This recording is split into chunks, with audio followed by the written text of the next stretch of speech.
Hi, it's Michelle Cameron Coulter, and welcome back to Inspiring Possibilities, the courage to jump in. As an Olympic gold medalist, TEDx speaker, and more than anything, a lifelong student of growth, courage, and what it really takes to move forward when life feels messy, uncertain, and imperfect. And today's conversation is one that I think so many of us need right now. We're diving into the nervous system regulation, energy, and what really is going on beneath the surface when we feel stuck, overwhelmed, or out of alignment. I had the opportunity to personally experience the work of today's guest, and let me tell you, it's powerful. Today, I'm joined by Hayley Enright, a nervous system regulation specialist and energy medicine practitioner who has spent nearly 2 decades helping people reconnect with themselves in deeper, more intuitive ways. She's given over 16,000 treatments, holds 2 master degrees in acupuncture, and has founded 4 healing studios across 3 different countries. Her work blends acupuncture, energy medicine, and the nervous system healing, helping people release what's been stored in the body and finally shift patterns that mindset work alone can't sometimes reach. If you've ever felt stuck, overwhelmed, or like you're doing all the things, but something still isn't shifting, this conversation is for you. Let's jump in. Welcome, welcome, welcome. I am so excited to have my guest here today, Hayley Enright.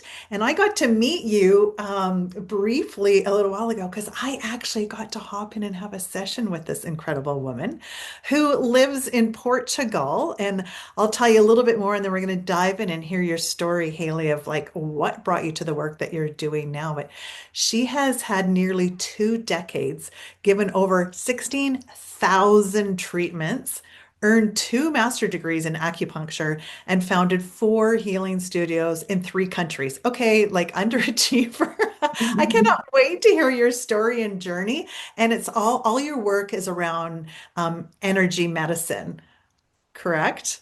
Yeah, I'm a nervous system regulation specialist. So I actually do 2 things. If you come see me in person, I can do acupuncture. And if you're anywhere else in the world, then it's remote energy work for the nervous system and for just kind of healing your relationship to you, to your life, all I kinds of stuff.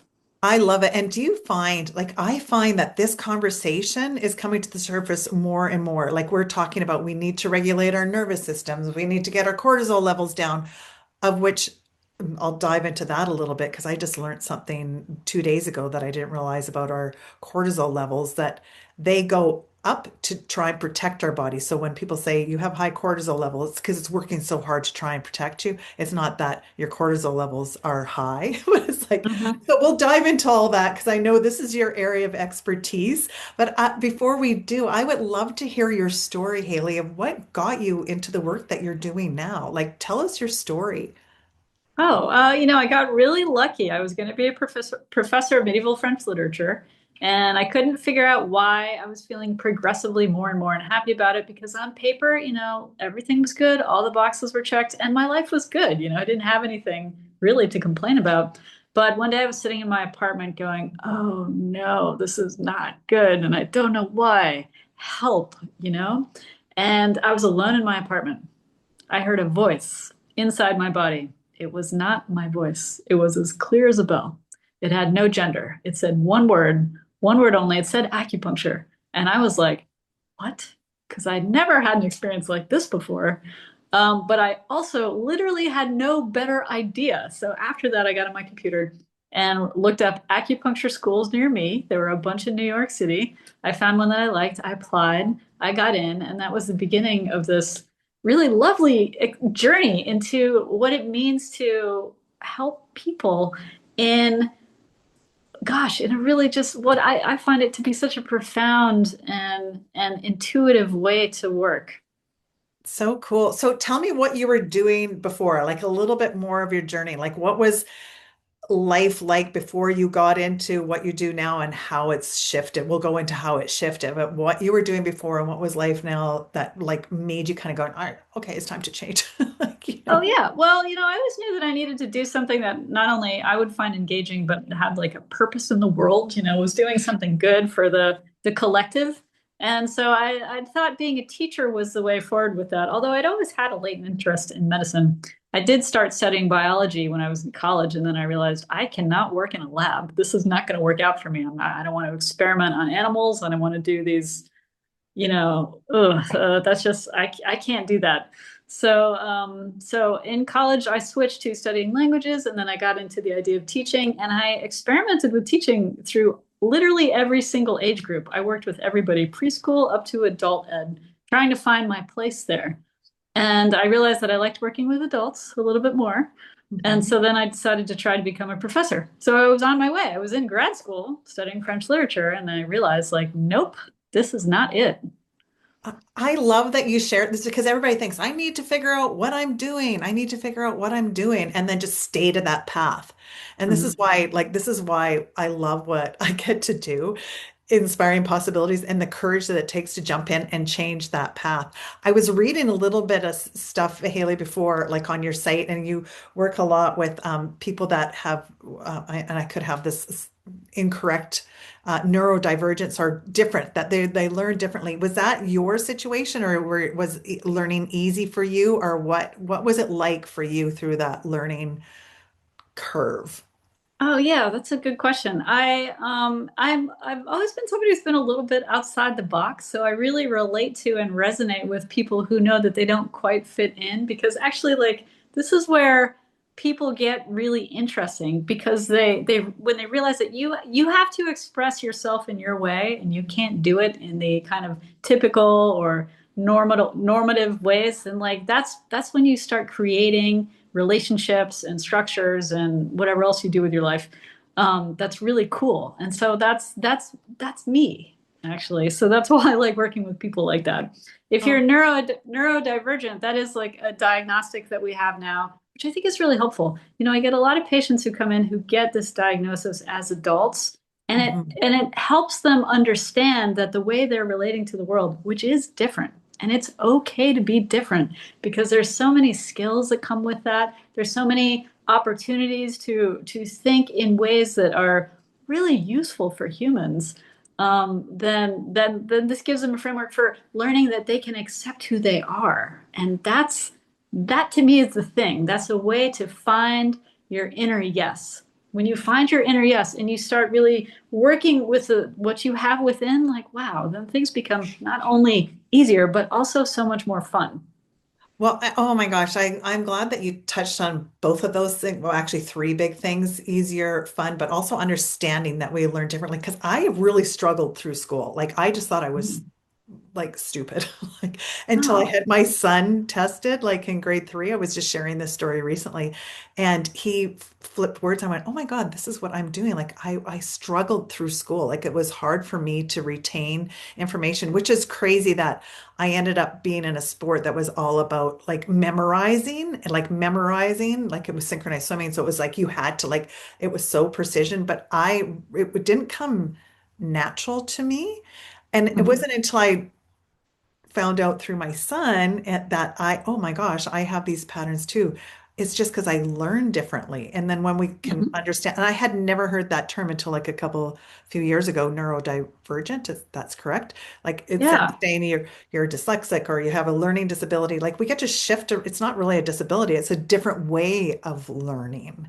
So when we exactly. understand that, so we think we're not crazy or stupid or whatever. It's just like, no, you just learn in a different way, that we don't fit into a box of what, you know, this is the way you're supposed to do it, and why can't you understand this, and why do you fail a test when you pick up a pencil and all your brain goes out the other end of the pencil? Like, it's like, right. Oh yeah. I mean, the systems that are in play, they work for some of the people some of the time. And then, Yeah. like, but we all get taught that they're supposed to work for all of the people all of the time. So if it's not working for us, there's something wrong with us. And that's really not true. Yeah. Not at And all. and we can be conditioned to that. So like so I'm thinking some of the stuff that you do helps break us free from that, because I think that that's probably some of the blocks that have been conditioned over so much time, thinking like, oh, this is a weakness. This isn't, you know. So I was just Mhm. curious if that was your experience growing up, because when I was reading that on your website, I thought, I wonder, because we're often drawn to the things that we want to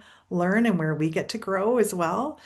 Oh So yeah. Yeah, no, I mean I've not been diagnosed with anything, and I don't think that I am I mean, okay, you know what? I think probably most creative people are somewhere outside of the normal spectrum, and I think that's really cool.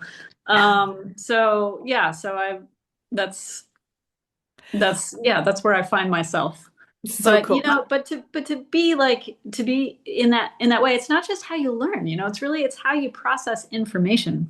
So Mm. you are perceiving things around you in a different way than everybody else. And that is so powerful. And it's not just, you know, learning disabilities, it's not just neurodivergence, it's also highly sensitive people, but it's also just Mm. people who are they can be super successful. There's a lot of CEOs and presidents of companies who fit into this category, and you know they're able to push forward what it is they're doing in really unusual ways that get stuff done, and that's cool. I love that. So when you're so okay, so expanding even more on just doing things differently, how we process things differently, how we I'm trying to think of how you termed it, so-called normal systems. Mhm. You help move through that. Yeah, you know, this is the way that we all of us grow up. You know, we grow up and we're the way the human brain works, right? Is it's kind of very malleable up until about the age of 7 because we don't spend a lot of time in the brainwave states of like alpha states until we get older. Sorry, beta states until we get older. And so up until about age 7, it's more like kind of theta states in which you receive information very easily. And this is important, right? Because you have a lot of things to learn as a child, not only so you can survive and feed yourself and do things, but so that you can fit into your community. And that creates safety. So, like, we are programmed to be able to fit in to the communities we live in. So we learn that we are not supposed to and we're less than before we can actually start thinking about what that really means. And Wow. then the other thing about society, and hey man, I like society. I'm glad I live here, but like, you know, there's lots of tweaks that it could use, is that it doesn't teach you how to help regulate your emotions around things. So we learn a lot of stuff in society, but emotional regulation, at least where I grew up, is not part of that. And so if you're lucky, you realize later on that, oh, wait, I need to get some skills around that. And so that's when people start kind of getting curious about this work and looking inwards and realizing that, oh, it's not just, I'm not just a passive container of thoughts. I'm an organism, a whole organism that includes my physical body and my energy field. And, you know, if we're not used to thinking about our energy fields, have you ever stood in line at the grocery store and somebody is too close behind you and, you know, they're not touching you, but you're just kind of like, oh, I don't quite like that. That's your energy field. They've entered into your field, you know, without your permission. And so you notice it. So we all have that field. Okay, that's such a cool example because, yeah, you're so right. Like that, we do all have that, and also awareness of it. And how do we keep that energy field healthy? Is that the work that you're doing then to be able to kind of explain it more? Like it's like because we can get stuck. Our nervous system, our energy field gets stuck, right? It gets clogged, or it gets, when we're not feeling good, or where things stack. When we talk about regulating our nervous system, what do you see as the biggest cause of our nervous system? Because I keep hearing that more. Oh my God, we need to regulate our nervous system. Until we do that, we can't really move through where we're supposed to go. Yeah, the nervous system is like the physical kind of distillation of information in our energy field. So the first thing that happens to us actually is something happens in the field, and then it gets processed through into the more dense, the more physical layers through the nervous system. So anything that we experience, for example, you know, a relationship that's difficult, let's say we've all had difficult relationships Yeah. with a partner or a family member or a friend or, you know, anybody else. What happens is that your energy field reacts to it, and then it comes through into the nervous system so that you feel it. And that's that. What that means is your nervous system is tissues, it's your neurons, it's hormones. So all of this information gets processed physically. So the nervous system, what it will do to help regulate that, if you're not paying attention to this, if you're like, you know, maybe you're not aware of it or you don't know that, oh, you can do something with it, your nervous system will try to hold whatever the stress or the tension or the trauma of that relationship is in a place. so that you don't have to deal with it in your day to day. You know, you can keep moving on with what it is you need to do. And that's a great tactic, but it also means that in order to really have a healthy nervous system, you got to come back and allow this to get processed. So the energy that that's taking to be held there can be then used by you to live your day to day better. Okay, cool. I love how you explain that. And I'm thinking too, like that energy, if it sits there, is that where we see also disease, that stress, because our body holds it. Our Oh body yeah.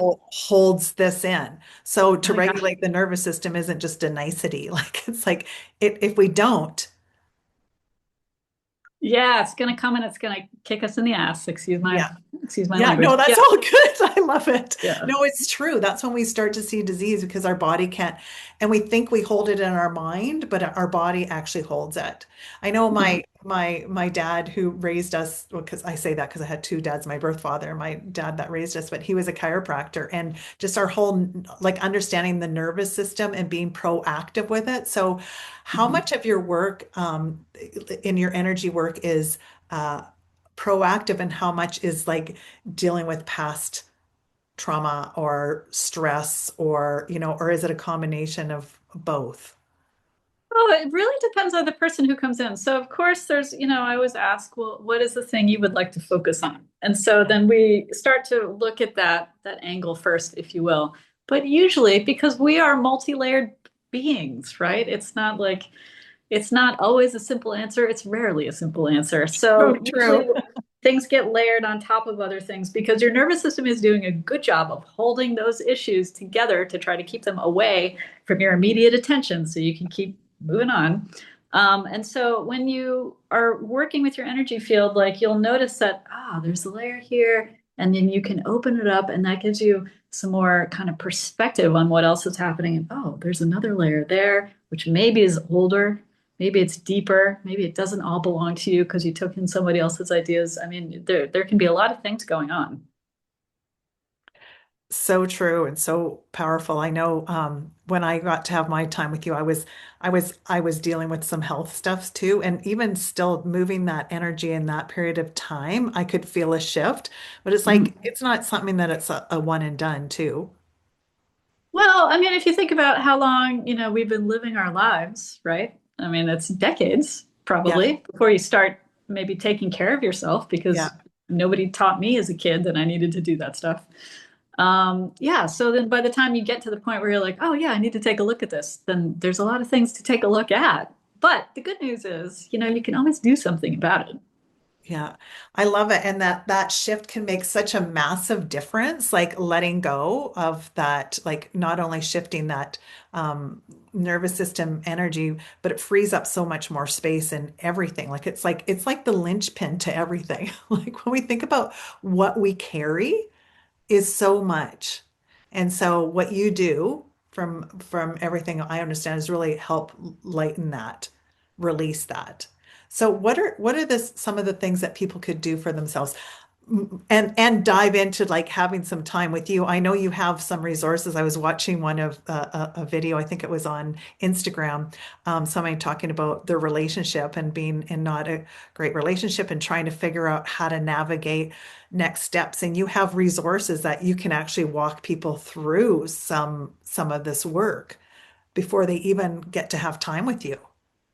Oh, sure. Yeah. If you go to my website and the free tools, there's a relationship reset kit. So it's a short quiz. I mean, the whole thing probably takes about 10 minutes. There's three parts. It's a short quiz to find out what the nature of the imbalance is about the relationship. Because I've noticed there's about four main categories that people tend to get stuck in, four or five.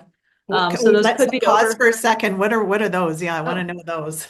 Oh, okay. All right. So there's the being stuck. So your nervous system is just really absorbed in trying to hold this thing still so that it's not, flying all over your field and really distracting you. So that's a pretty big energy drain. You could have a past life issue, and this is when you feel like there's kind of an outsized reaction to somebody, like you feel really strongly pulled to them. Maybe there's a breakup and you just can't let it go. or you really strongly hate somebody, like, ooh, there's something going on there that's bigger than the circumstances would explain, right? There's boundary issues, which is kind of the outward armor or the inward collapse. So this is all about not having kind of let's see, where do I start? Because there's so much to say here. Oh, I know, that's So big. yeah, the inward collapse is where like you don't your boundaries are not very stable. So it's kind of easy for people to come in and take advantage of your resources because you are not in your sovereignty and you're not kind of staking your claim in your life in the way that would serve you well and probably the way that you want to do. The You know, opposite. Oh, go ahead. that's a big one. Like, it's like, Yeah. how do we step into that? Because it's so easy, I think, like people pleasing or not wanting to let people down. So then we actually let ourselves down, not stepping into like owning that, right? And Oh, then, yeah. yeah, Yeah, and it's so many people, a lot of us do this, right? I mean, yeah, we are wired to get along with the community. We're communal animals. We do not survive just by ourselves, right? From childhood, from infancy on. We need people around us to take care of us. So there's something natural about wanting to please people, of course, but when it comes at the expense of your own resources, that's when you have to kind of take a look and say, okay, what is really serving me here? And the way to do that is to come into relationship with your inner yes. This is Mm. where you Oh, I like recognize that. that your frequency is wonderful and deserves to be paid attention to. And when you pay attention to your own rhythm, your own music, instead of being wrapped up in somebody else's frequency, and in that case, you're reacting. You're not living in your own. You're reacting to somebody else's, and you're probably feeling that you either want to fix them or you want to please them, or you may be waiting for some kind of apology. And so you're not listening to your own music, so to speak. So Wow. interfacing with your energy field allows you to see actually how amazing you are. And this is such a wonderful part of the work I get to do. I Oh love to my see gosh. that moment when people go, oh, wow, this is better than I thought it was. Wow, because we can think about it, but you actually take them into actually feeling it and actualizing it. Like, it's like at a visceral level, not a theory. Oh, I should put my oxygen mask on first. How many times have we heard that? We don't even listen anymore. So it's like really resonating with that. That's so big, so huge to not lose ourselves in this process. Okay, what was the fourth one? Then I want to go back to the sorry, I want to go back to the first one again, is that stuck part, because how many people feel stuck? Like, what do you think is the biggest thing on that one? Because that's what I feel like as we're going into different chapters or different areas of our life, feel stuck on what to do next. That's got to be one of the biggest things. Yeah, well, so that's because you haven't allowed the emotions of that experience with that person, whether it was yesterday or whether it was, 30 years ago, whether the person is part of your life or whether they're not even alive anymore. If you still have an emotional reaction to the person in that experience, then it's still present in your system. So you're still stuck in it. You still have to give energy to hold that there. So the way to kind of help that unwind and allow this energy to come back to you so you can use it for the things that you want in your day to day and your present life is well, you got to do a couple of things. One is see yourself clearly enough that you can actually forgive yourself for whatever it is you felt or you did. And that is a kind of grace that takes some practice, right? Because again, I don't know about you, but I certainly didn't learn that growing up as a kid, right? No. And that takes real perspective too, because that stuck feeling is often deflecting to blame of like someone did something to you. So it's like, Mm. well, and it's so interesting because it's easy to go back to that place and not even realize you're triggering that and how much energy that's taken to do that. Hmm. It's Yeah, crazy. it can be hard to see yourself because you're always used to looking through the filters of your own perspective, right? And so Yeah. it becomes invisible after a while. So this is the other thing is like sometimes we're afraid of asking for help because we think like, oh, well, I must be weak or there's something wrong with me. I can't do it. I mean, nobody does this life alone. We all need help sometimes. And it's not only is that normal, it's also good to interface with that because part of our human experience is coming into relationship with each other, and that means that we need each other, and that's good. Beautiful things come out of that. And I love that you said asking for help because we can't see inside our own label because we can see for other people way better than we can for ourselves. And when do we take the time to do that? So this is a lot of the healing energy work that you're doing. Yeah, Um, yeah, it's really allowing people to see, like I said, how amazing they actually are. Because you know what? We all are. I've never worked with anybody where both me and the person were like, well, that person's just a piece of shit. That doesn't happen. It's never happened. Yeah, this is true. And that's why, to my heart, I believe everyone is significant and has so many gifts. Yeah. And okay, and then you were going to tell me the fourth one. So the being stuck, the sorry, no, we're jumping the being stuck.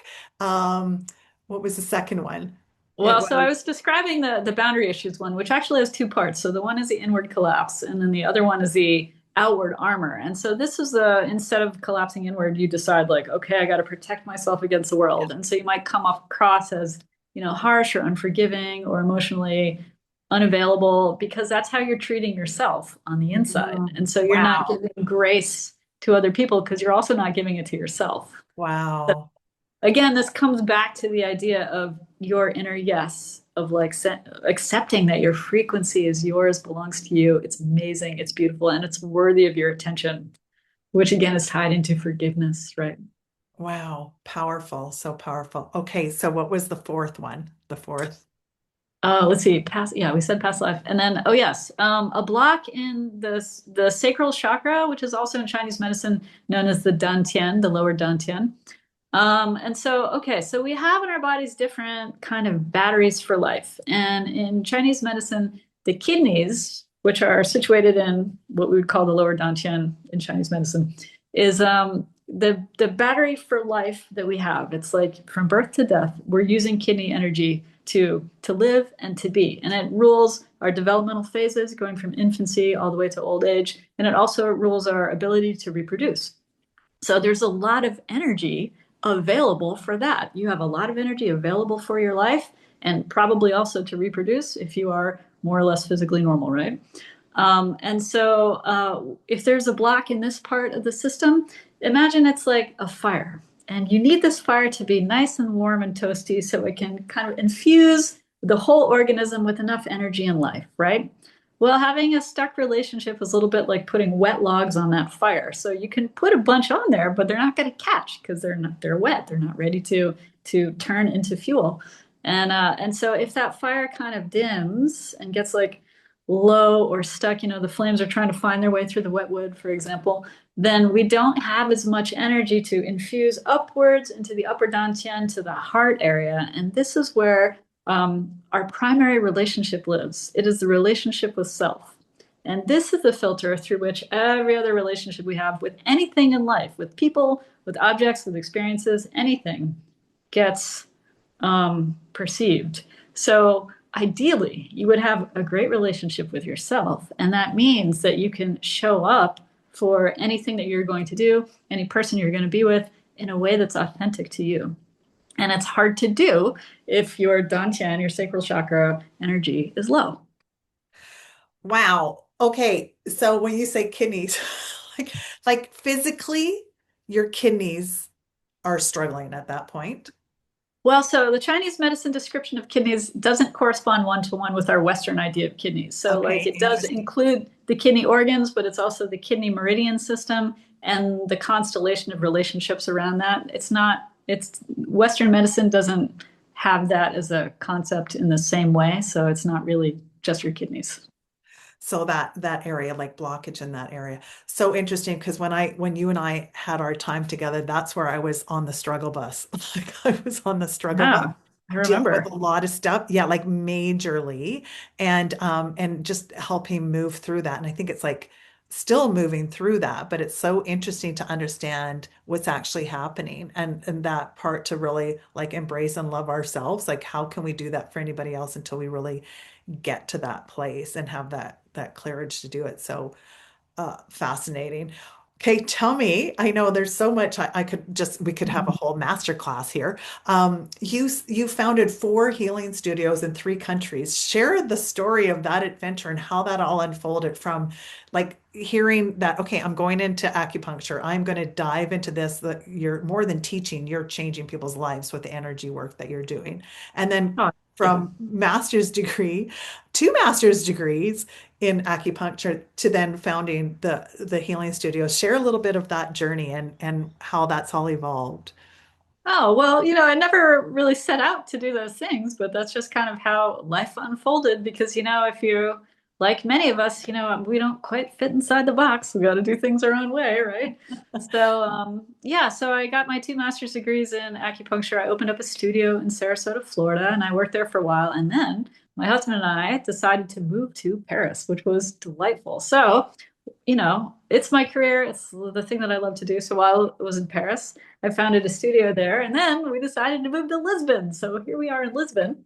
And I founded two studios here. And I'm thinking about, my next move. So I'm looking at the next spot and let's see where that is. I love it because life is an adventure too. And I love that you like I can see you beaming when you talk about it. You're following your calling, you're following your heart and creating like, okay, hello, having a studio in Paris. First of all, how fabulous was that? That was great. I loved Paris. Paris was such a delightful city. For me, living in Paris was like living in a dream. I actually have a Neptune line through there, and that's like a very dreamy place for me. Very cool. I ended up going last minute with one of my daughters to Paris for the Olympics, and we had Mm, so much fun. And she's a fashion designer, so being there, being in that environment was great. And we nice. have connections that are crazy right now as I'm thinking about it because Haley's in Portugal, and my oldest daughter's getting married in Portugal next year. And I just like that has been one of the places that I've heard so many amazing things about, like just the whole energy of Portugal and the people of Portugal. So what Oh, a yeah. great place to have your studio there and to be and you get to work anywhere in the world. Like I'm in Canada. You and I had a session over Zoom. Um, Mhm. and you can be anywhere in the world, but to come and see you like physically would be super cool too. That would be amazing. Oh, well, maybe I'm going to see you when your daughter gets here. I sure hope so. I know that would be amazing. So Yeah. what's the biggest thing you would like people to know? I would like people to know that you are amazing. You're amazing. You can trust that. You really are. I know some days are hard. Some days you wake up and you're like, why am I even getting out of bed? You know what? You are just one of the most amazing things here. I mean, I just can't even like getting to do this work. I get to see all this amazingness up close, and I promise you, it is real. You are amazing. So, like, if I could give everybody homework, I would tell them every day when you get up, look in the mirror, look yourself straight in the eyes, and tell yourself, I am amazing 10 times. Do that every day. You're going to start feeling good about it. I love that. And so even doing that would help regulate your nervous system. Oh, yeah. I mean, and then actually that starts working on like the forgiveness loop, the self-forgiveness loop. And that eventually will help feed the dantian energy so it can rise to the heart. And that will help you change your filter about how you perceive yourself and how you perceive everything else in your life. Eventually, I mean, these things take some time. They take Yeah. practice, right? Yeah. Repetition's the mother of skill, right? So, Hmm. okay, what would be the top three things you'd say someone could do to take that time to self-regulate? What are three things that they could do? So that's one, like saying that in the morning. What are two other things that you would say would be the simplest, most impactful that someone could do on a daily basis? Well, if you could find some time in your day to sit and be with yourself in a way that you really like, something off screens, something where you don't have to respond to somebody else's needs or emails or anything like that, and you can just pay attention to yourself. There's a wealth of information in there that's designed for you because it is you. You are the source of everything that you need. So if you can find your way to start accessing that, and sometimes just being quiet with yourself is a way to do that. So that's kind of a nice thing to do for yourself.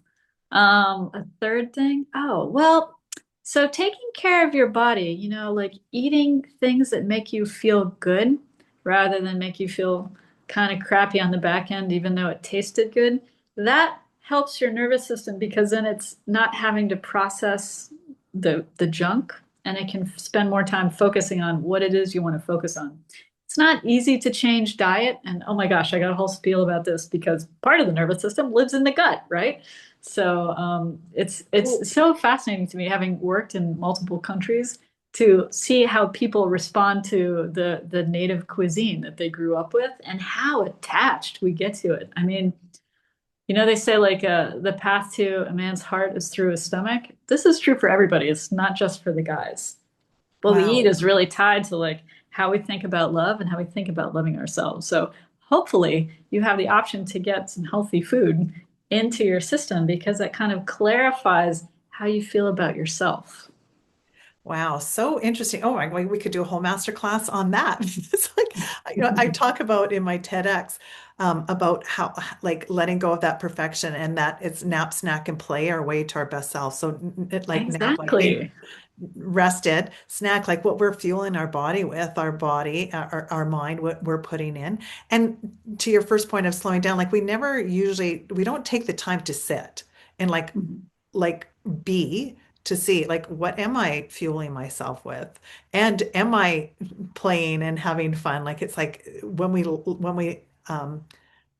let go of it having to be so hard too and taking that time to sit, what are we putting into our bodies? So yeah, we could do a whole a whole master class on that one too for sure. I, I Uh, mean, if I could say a fourth thing, you're absolutely right. The play, that's so important. You gotta have some fun. You gotta give yourself permission to be a little silly and do yeah. something for the sake of just doing it, not for an outcome.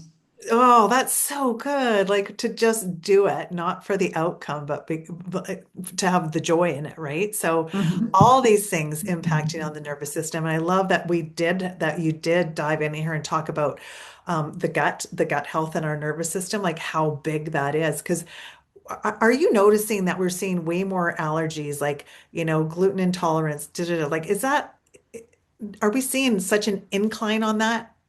And do you think there's a link with Oh, that? I have a theory that this is about, well, let's see, I haven't quite explained this in words, I don't think yet. Okay, so as a collective, we do kind of operate as a collective. And, one way that we see this is if you look up historical ideas, they seem to have occurred in separate places at the same time, even before there was modern communication. That's because we are all kind of connected to each other. So we are a collective. And as we're seeing all these like kind of strange things, as you say, allergies come up. And now like it seems like many people are getting this diagnosis of being neurodivergent or highly sensitive. This is becoming a lot more common. Like there's these shifts happening. And I think this is echoing a disconnect with kind of with our relationship to self and also to our relationship to the planet. So Mm, this might this it's like a signal. It's pushing us to be mindful about how we're actually doing things so we can make some adjustments. And I don't think there's anything wrong with being neurodivergent, but it's difficult dealing with allergies that are pretty intense. If you have to worry about, you might die because you ate the wrong thing, that's not great, right? yeah, yeah, So, yeah, so like these are signals that like the collective is out of balance, in my opinion. yeah. No, and it makes sense when you think about it because there is out of balance. So getting our nervous system, taking care of ourselves is supersonically key, and Mhm. to be a little bit lighter about it. Yeah, yeah, exactly. And can I just say one thing? Because I hope I don't want to give the wrong impression. But actually, I think neurodivergent people are kind of like a new phase of our evolution because they're shifting the way that it's possible to think about things. And so, gosh, we sure need that because our current systems are not Yeah. ideal in so many ways, and we need creative thinking. And so, like, I think this is the way that we move out of the old and into the new. So, like, to me, that's very positive. I So love that's that not a you said, problematic shift. yeah, no, I love that you said that because I do think it's because it's different than the norm of what we think the norm should be and fit in this box. And it's like gifted in other ways. So it's like Yeah. I love that that we don't need to label and it's changing, but it's like a unique way. Like I remember, okay, so my daughter who is the fashion designer, she held her pencil so uniquely and Mhm. almost wrote upside down. And I never corrected her because that's like, it was beautiful what she created. So why would I make her change like they did in the olden days? If you were left-handed, you'd get hit Oh, until you yeah, switched to your right hand. Like, why? Like, that's their exactly. unique gift, right? So it's like, who's to say which way is right or wrong or whatever? So when we can take those labels off and just go, hey, this is part of your gifts, which is like, I love that you talked about getting into the you, the gifts that you have. So, regulating that nervous system so that we can tap into that greatest gifts that we have. And there's no right or wrong. There's just that beautiful possibilities that's inside of us. So Yeah, it's, yeah. Nature is at its best when it's diverse. You know, yes, exactly. monoculture is not healthy in any system, really. Yeah, so good. Yeah. Well, I'd love to. I always love asking these two questions at the end, and then I'll ask you if there's anything else that you want to share. But I always love asking, what would you tell your 12-year-old self? Oh, my 12-year-old self. Let's see here. I would tell her, you got this. Lean into that knowledge because, like, your ideas about, hey, none of this really makes sense. You're right, and you're gonna do stuff about it, so it's okay. Oh my gosh, I love that so much. And what would your 12-year-old self tell you looking at you now? Oh, I think she would say, don't forget to play more. Get out there and play more. I love it. It's so cool that's what she told you because you have a very playful energy about you. Like I love, like you Thank just you. beam, you do. So, but we can always play more, right? It's so Yeah, cool. there's Well, always room for more play. I agree. there's always room for more play. So, is there anything else that you would like to share that you want everyone to take home with them? If you want to get a treatment with me, you can enjoy a recalibrate treatment. It's a 1 hour session, and it's designed to help you take a look at yourself and really get into that pattern that you're tired of repeating. Because, gosh, it just doesn't seem to change, no matter that you've achieved all the things, you've done a lot of mindset work, maybe you've done therapy, and it's just not really shifting. That's probably because the energy field is where that issue is located. And once you take a look at that, doors can open. So if you'd like to do that, use the code inspiring50 on my website, and I will see you there. So good. Oh, Haley, it was wonderful having time with you. And I'll have all the links of everything in here. And thank you for the gifts that you bring into this world and sharing them with us all because it's multi-dimensional and our energy is a huge part of what we do. My oldest daughter, when she was 10, said to me, Mommy, remember the energy you put out is the environment you create. And you Oh, are helping create. wise. Isn't she? Like she's a teacher now too. So it's like you helping us have this good energy in the world. So thank you all for all that you do. What I loved about the conversation with Haley is it reminds us that there's nothing wrong with you. So often we think we need to fix ourselves, push harder, or figure it out in our heads, when in reality, there may be something deeper asking to be seen, felt, and released. Your nervous system isn't working against you, it's working for you. And when we start to understand that, everything begins to shift. So if you've been feeling stuck, overwhelmed, or like you're carrying something that just won't move, this might be your invitation to explore that a little more deeply. You can connect with Haley and access her relationship reset kit by heading to her website, HayleyEnright.com, or simply look for the links in the show notes below. And if you're ready for the next step, also feel free to grab my Courage to Jump In starter guide and or watch my TEDx, How to Move from Perfection to Possibility. Everything's in the show notes that you need. And if this episode resonated, share it with someone who might need it too, because you don't have to do it alone and you don't have to wait until everything feels perfect to begin. Keep showing up, keep trusting yourself, and keep taking that next step forward because you never know what's possible until you jump in.